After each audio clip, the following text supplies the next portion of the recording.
Welcome to EduRev. Hi all, my name is Sarika Tulsiani. In the previous few videos, we have seen the concepts of ratios, proportion and variation and also solved a few questions on the same. In this video, we'll be specifically looking at certain CAT problems and CAT level problems on all the three concepts. So let's start with the first word problem. Let's see what does it say. It says, the monthly phone bill has a fixed tariff for up to 50 outgoing calls. So for a 50 outgoing calls, you have to pay some fixed money. Now, outgoing calls in excess of 50 are charged at a certain fixed rate per call. So if you make calls beyond 50 calls, you will be charged a certain fixed rate per call. So the monthly bills of Ram and Shyam, who made 98 outgoing calls and 218 outgoing calls, were rupees 300 and 450. ठीक है, find the monthly bill of a person who has made 160 outgoing calls. ठीक है, so you have to find out the bill of a person who's made 160 outgoing calls. So understand, your total bill amount is equal to some fixed money which you have to pay for the 50 outgoing calls plus the remaining money, let's call it R. Now this remaining money is proportional to the number of calls you make. ठीक है, the outgoing calls in excess of 50 are charged at a certain rate per call. ठीक है, so the remaining money is charged depending upon the rate per call. ठीक है, it varies directly proportional to L. So when I remove the variation sign, I have to add a constant. So this is Kn. So what will happen is my total bill is equal to the fixed money plus Kn. N is the number of extra calls you make. ठीक है. Now if you talk about Ram, see, the total bill was 300 rupees. So the total bill was 300 rupees. He had to pay some fixed money plus, I don't know the value of K, into, see, he made a total of 98 outgoing calls. For the first 50 calls, the money was fixed. So he had to pay extra money for the remaining calls. So the remaining calls were 48 calls. ठीक है, so your equation becomes 300 is equal to F plus 48K. ठीक है, now if you talk about the other fellow Shyam, the total bill he had to pay was 450 rupees. ठीक है, so the total bill was 450 rupees.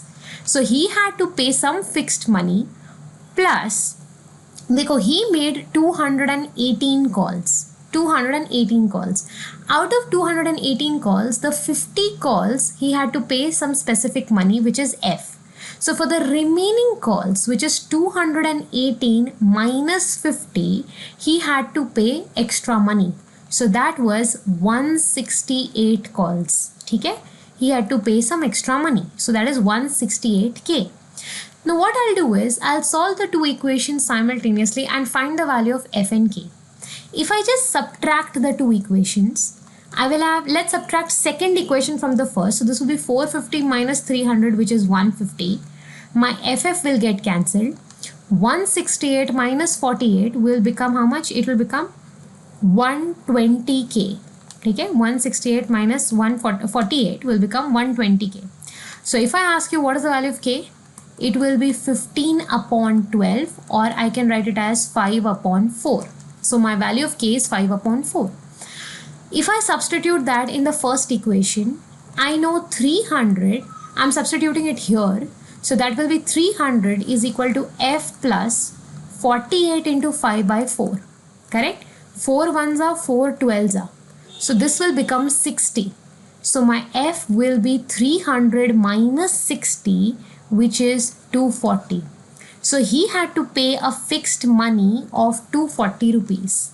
Now they are asking you, what is the monthly bill of a person who has made 160 outgoing calls? So what is the total bill? So total bill is the fixed money. See, from here we know it's the fixed money.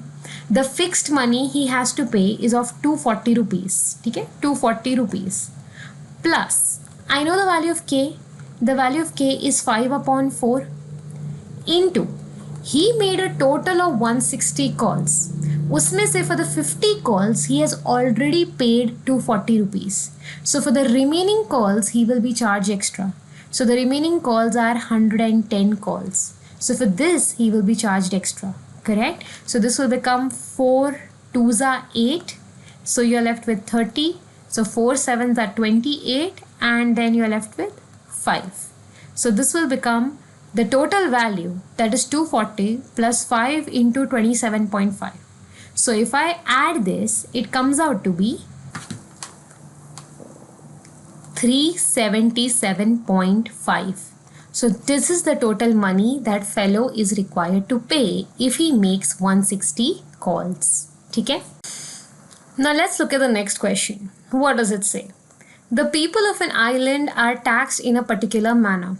They have to pay a fixed sum irrespective of their income, along with which they have to pay an amount which is proportional to the excess of their salary over 50,000.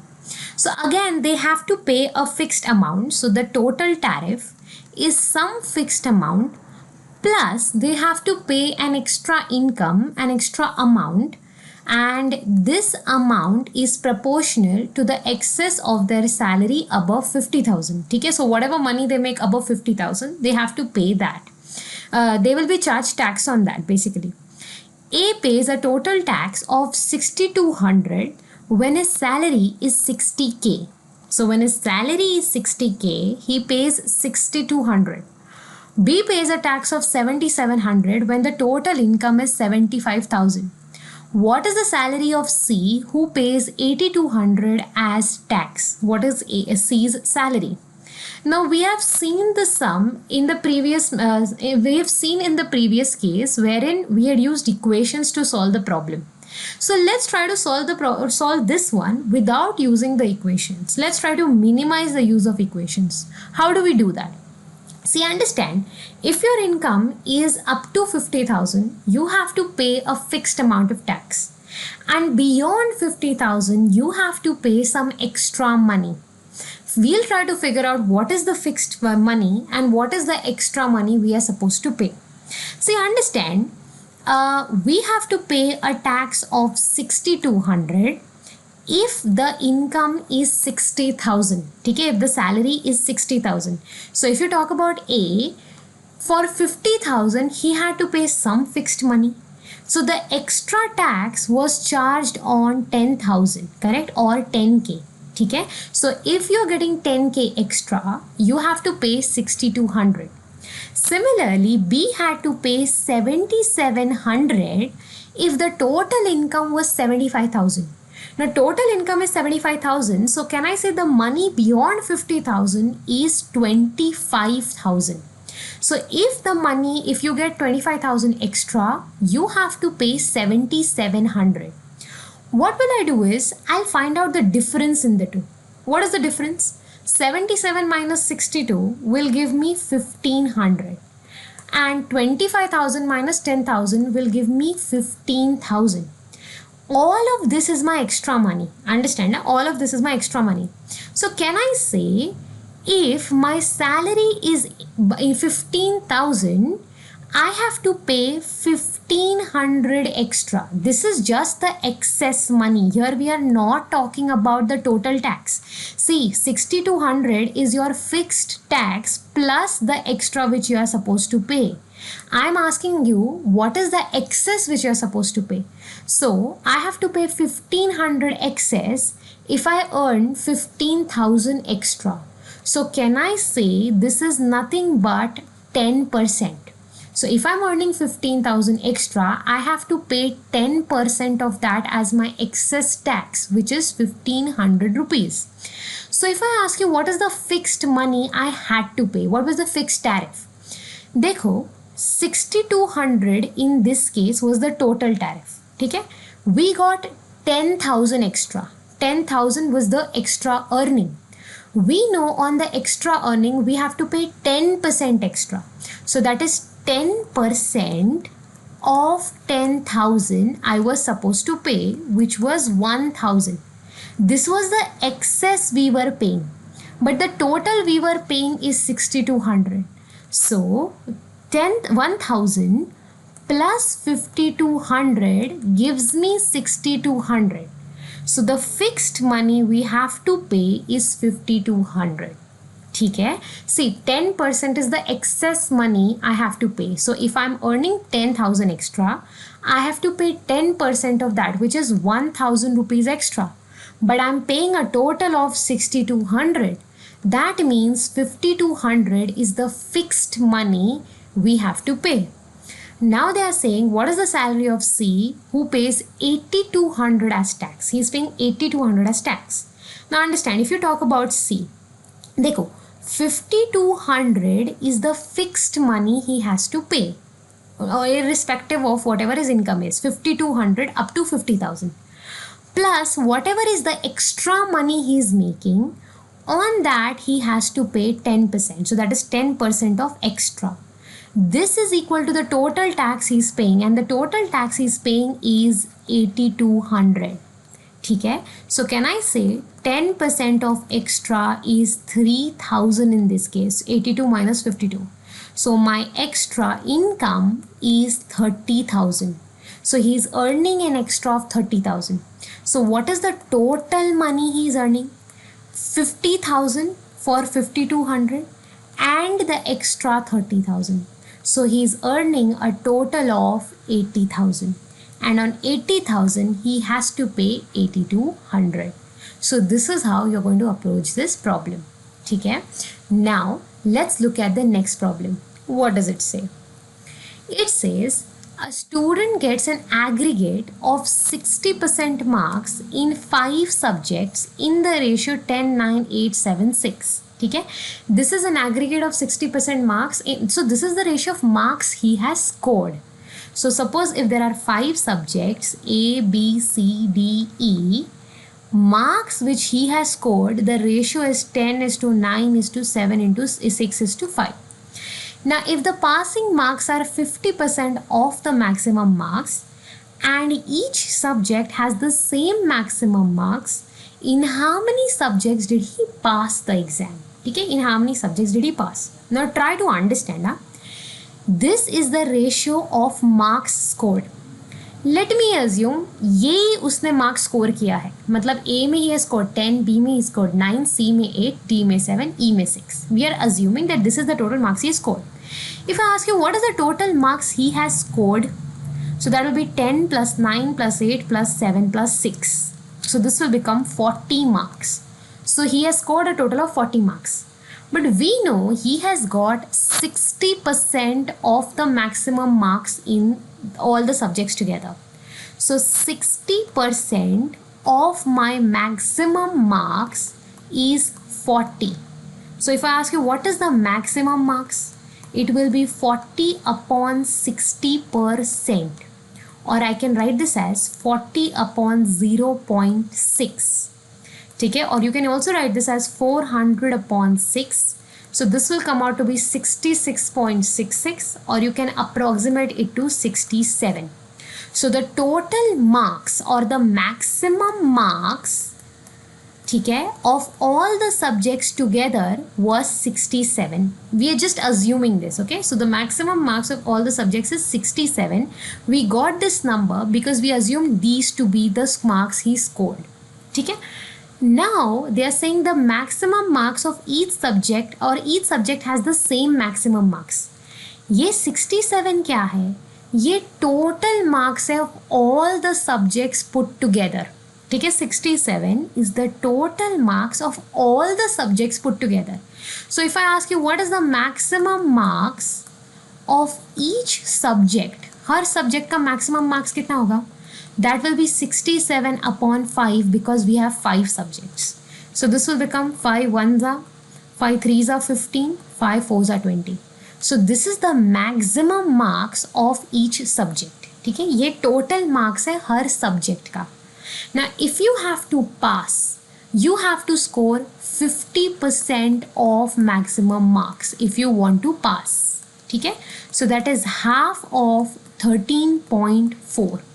So what will this become? This will become 2 6 are 12 and this is 6.7. So if you score 6.7 marks in a subject, you will pass. So at least you have to score 6.7. Now in subject A, he scored 10 marks, so he has passed out of 13.4. In B, he scored 9, so he passed. In C, he scored 8, so he passed. In D, he scored 7, so he passed. But in E, he scored 6. He has to score a minimum of 6.7. So he has not passed in E. So the question is, in how many subjects did he pass? He passed in 4 subjects. Okay? And this becomes your answer. Now let's look at the next question. What does it say?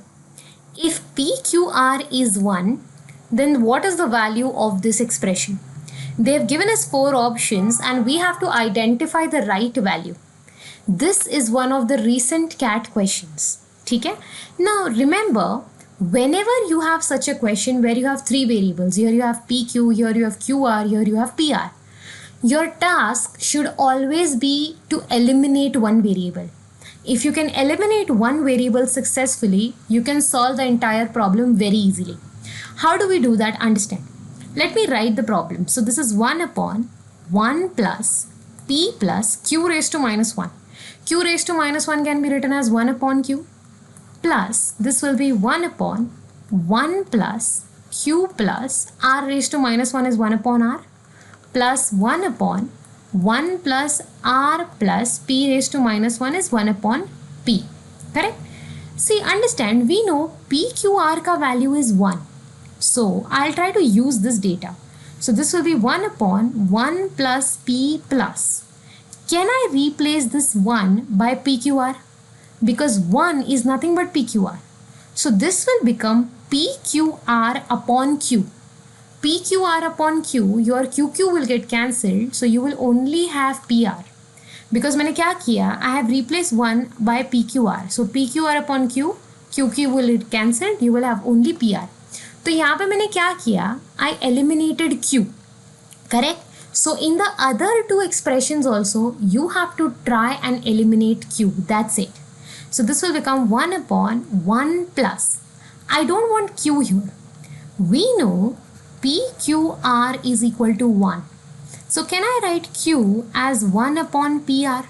Correct? So this Q will be written as 1 upon PR plus this will be 1 upon R. So we eliminated Q. In this case, you don't have Q. So you just simplify this. So I will just cross multiply P. So this will become P plus PR plus 1 the whole upon P. Okay? Now what will happen is this will become 1 upon 1 plus P plus PR plus this expression, here the LCM is PR. So I'll multiply throughout by PR.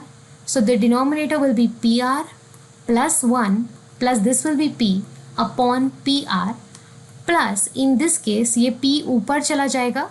So you will have P upon 1 plus P plus PR. In this case also this PR will go above. So what will you have? You will have 1 plus PR plus P upon, if you check the denominator, this denominator and this denominator is the same. So it will be 1 plus P plus PR. Now if you check, your numerator and denominator is the same. So it will get eliminated. So your answer will be 1. Okay? So option 3 is your answer. So, in this video, we have seen quite a few CAT level questions and some CAT questions as far as ratio, proportion and variation is concerned. In the next video, we'll be solving some more questions for the same. After you're done with watching these videos, I would request you to please go and try certain mock tests because the questions are designed by our expert EduRev educators. We have all the questions which are of CAT level. So go and try to figure out whether you're really comfortable with this topic or not. If you have any queries, you can write into us at support@edurev.in. And for anything else, you can visit the website www.edurev.in. I hope this video has clarified your concepts and your approach towards the problems. Thank you so much.